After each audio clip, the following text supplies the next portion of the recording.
Como é que um gesto de condolência, sabe? Uma simples missão diplomática para consolar um rei em luto pode virar uma guerra total. É impressionante, né? Parece roteiro de filme, mas os textos que a gente tem hoje mostram que isso aconteceu. Vamos mergulhar fundo na história do capítulo 19 de 1 Crônicas. Exato. E as fontes que usamos, edições de estudo da Bíblia, nos dão mais do que só história. Elas dão o contexto, o que é fundamental. Sim, e nossa missão aqui é desvendar essa cadeia de eventos. De um mal-entendido inicial até, as batalhas que redesenharam o mapa político da região. E não é só ver o que aconteceu, mas tentar entender as motivações, a psicologia por trás de cada decisão. É uma história fascinante sobre honra, insulto, paranoia. E as consequências de ouvir o conselho errado, né? Exatamente. É um estudo de caso perfeito sobre como a percepção pode ser mais poderosa que a realidade. Perfeito. Então vamos lá, pelo começo de tudo. O cenário é o seguinte: Naás, o rei dos Amonitas, morre. Um povo vizinho de Israel. Exato. E o rei Davi, que já era uma figura poderosa, decide enviar uma delegação para expressar condolências ao filho dele, o Hanun, o novo rei. Uhum. O texto diz que Davi queria mostrar beneficência ou lealdade porque o pai do Hanun tinha sido bom para ele, no passado. Parece um gesto diplomático padrão, certo? Sim, mas essa palavra beneficência, em hebraico, hesed, ela é muito mais forte do que um simples meus pêsames. Ah, é? Sim, ela carrega um peso de lealdade, de aliança. Davi não estava só sendo educado, ele estava fazendo um movimento de estadista. Entendi. Ele estava sinalizando algo. Exato, sinalizando para o novo rei: olha, a relação de respeito que eu tinha com seu pai continua com você. Era uma oferta para manter a paz, a estabilidade. Ou seja, uma jogada política inteligente. Ele estava estendendo a mão. Exatamente. Era profilático. Davi sabia que um novo rei, jovem como Hanun, podia ser imprevisível. Claro. Então ele envia embaixadores que tinham status quase sagrado na antiguidade para solidificar essa relação. Ele agiu como um líder experiente.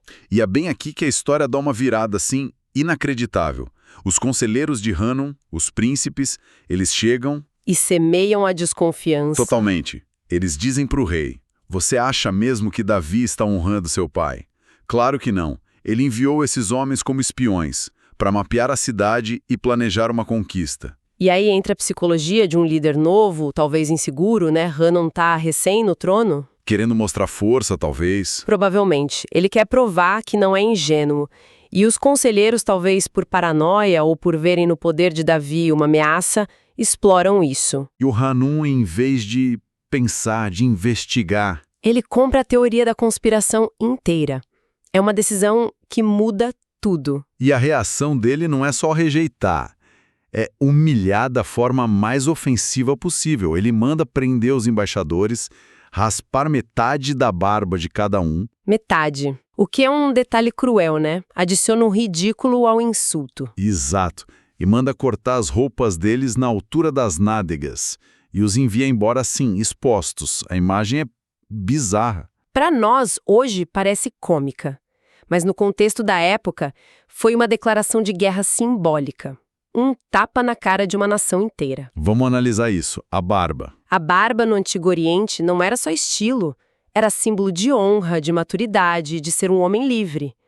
Raspá-la à força era algo que se fazia com escravos, prisioneiros. Então raspar só metade era para zombar mesmo. Era para ridicularizar. E cortar as vestes, a exposição pública, era o traje final. Hanun estava gritando para o mundo que Davi e seus representantes eram desprezíveis. Que não mereciam respeito algum. Nenhum. Ele transformou os embaixadores num espetáculo de humilhação. E a reação de Davi também é interessante. Quando ele fica sabendo, a primeira preocupação dele é com os homens. Sim, ele os protege. Manda eles ficarem em Jericó, esperarem a barba crescer de novo. Ele protege a honra deles antes de pensar na retaliação. Mostra um tipo diferente de liderança. Mas, nesse ponto... O estrago já estava feito. Exato. O texto diz que os amonitas viram que tinham se tornado odiosos para com Davi.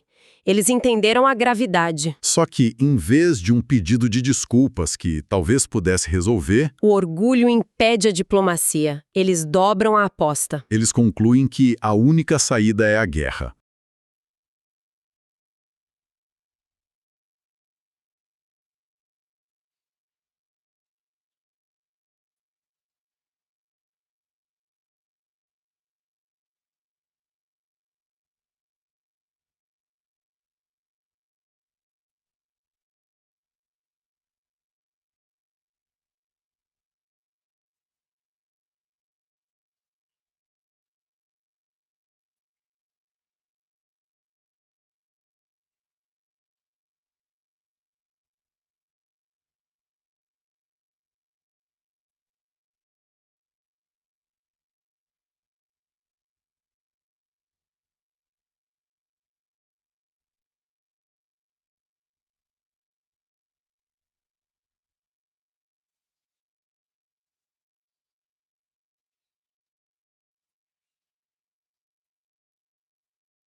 Era para ridicularizar e cortar as vestes, a exposição pública.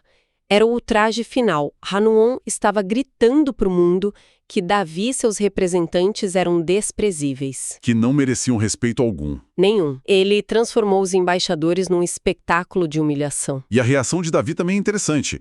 Quando ele fica sabendo, a primeira preocupação dele é com os homens. Sim, ele os protege. Manda eles ficarem em Jericó, esperarem a barba crescer de novo, ele protege a honra deles antes de pensar na retaliação. Mostra um tipo diferente de liderança. Mas, nesse ponto, O estrago já estava feito. exato, o texto diz que os amonitas viram que tinham se tornado odiosos para com Davi. Eles entenderam a gravidade. Só que em vez de um pedido de desculpas que talvez pudesse resolver, O orgulho impede a diplomacia. Eles dobram a aposta. eles concluem que a única saída é a guerra e se preparam para valer. O texto menciona que eles gastaram uma fortuna, 1.000 talentos de prata, o que era uma quantia astronômica, Para quê? para contratar um exército de mercenários sírios de várias regiões. Então o que era uma crise diplomática vira uma guerra internacional. Exatamente. Eles estão trazendo outros povos para a briga, isso mostra desespero, mas também arrogância. Eles acham que com dinheiro podem montar uma coalizão para derrotar Davi. E Davi, claro, reage. Envia seu exército com o seu general mais famoso, Joabe. Sim, Mas quando Joabe chega lá, ele encontra um pesadelo tático. Os amonitas na frente, na cidade, e o exército gigante de mercenários sírios atrás dele. ele foi pego num sanduíche. É uma situação militar clássica e terrível. Qualquer um entraria em pânico. Ele não entra em pânico. Ele avalia o cenário e toma uma decisão ousadíssima: dividir as próprias forças. O que é muito arriscado, né? Estando em menor número. Extremamente. Mas ele entende a psicologia do inimigo. Ele identifica a ameaça real. Os sírios, no campo aberto, eram a ameaça principal. Os amonitas estavam na defensiva. E o que ele faz? Ele pega a tropa de elite de Israel, os melhores soldados, e assume pessoalmente o comando para atacar os sírios. E o resto do exército? Entrega ao irmão, Abissai, com uma instrução clara. Sua missão é conter os amonitas, apenas segure-os. E eles fazem um pacto. Um pacto incrível. Joabe diz: se os sírios forem fortes demais para mim, você me ajuda. Se os amonitas forem fortes demais para você, eu te ajudo. Que confiança mútua. Total. E depois ele faz um discurso para as tropas, elevando a batalha. Diz que é para lutar pelo nosso povo e pelas cidades do nosso Deus. Ele dá um propósito maior. E a estratégia dele é pura psicologia de batalha. Ele não ataca a força maior, mas a de menor comprometimento. Mercenários lutam por dinheiro, não por uma causa. O elo mais fraco. Exatamente. Ele aplica pressão máxima nos mercenários, calculando que eles iriam ceder. E foi o que aconteceu. Os sírios veem aquela força de elite avançando com tudo e... E fogem. Mal houve luta. Eles não estavam dispostos a morrer por dinheiro amonita. E aí vem o efeito dominó. Exato. Os amonitas, assistindo de suas muralhas, veem seus aliados caríssimos fugindo. O moral deles desaba. E eles recuam para dentro da cidade. Joabe vence a batalha, mas a guerra não acabou ali.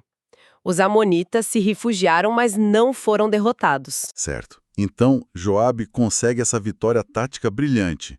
Mas o orgulho ferido é um combustível perigoso. Os sírios não iam aceitar essa humilhação. De forma alguma. A notícia da derrota chega a Hadadezer, o rei sírio mais poderoso. Para ele, isso é uma afronta à sua autoridade. Perder por general de Davi era inaceitável. Inaceitável.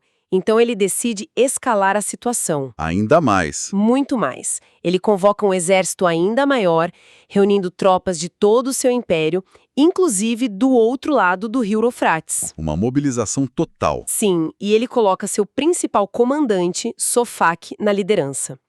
A ameaça agora era o poderio total de uma superpotência regional. E é nesse momento que Davi toma uma decisão crucial. Ele não envia Joabe de novo. Ele mesmo vai liderar o exército. Por quê? Porque a escala do conflito mudou. A primeira batalha era regional. Agora virou uma guerra contra o Império Sírio. Uma ameaça direta à soberania de Israel. As apostas eram muito mais altas. Muito mais. A presença do rei no campo de batalha tinha um peso simbólico e prático imenso. Sinalizava para a nação: essa é a nossa luta mais importante. E ele reúne todo o Israel, ele mobiliza o país inteiro, atravessa o Jordão e vai de encontro aos sírios, toma a iniciativa. É uma liderança decisiva. E o resultado é uma vitória esmagadora. As fontes mencionam números impressionantes, milhares de mortos.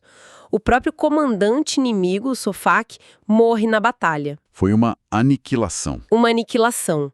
E as consequências políticas disso são imediatas e transformadoras. Quais foram? Todos os reinos sírios que eram vassalos de Hadadezer percebem que apostaram no cavalo errado. Ah, claro. Eles abandonam a aliança, fazem as pazes com Davi e se tornam seus servos. Passam a pagar tributo a Israel. E os amonitas? O texto conclui de forma categórica. Os sírios nunca mais quiseram socorrer os filhos de Amon. Que ironia! Os amonitas, que começaram tudo para mostrar força, acabam completamente sozinhos e enfraquecidos. E com seu principal aliado agora subjugado pelo próprio Davi. É a consequência final. O que começou com um insulto nascido da paranoia de Hanun resultou na consolidação do império de Davi. Exatamente. Então, vamos recapitular. Uma cadeia de eventos inacreditável. Um gesto de boa vontade, interpretado como espionagem. Isso leva a um insulto desproporcional. Motivado por paranoia. O orgulho impede um pedido de desculpas, o que desencadeia uma guerra que escala a níveis enormes. E, no fim, tudo resolvido pela liderança firme de Davi. Que sai disso tudo muito mais poderoso.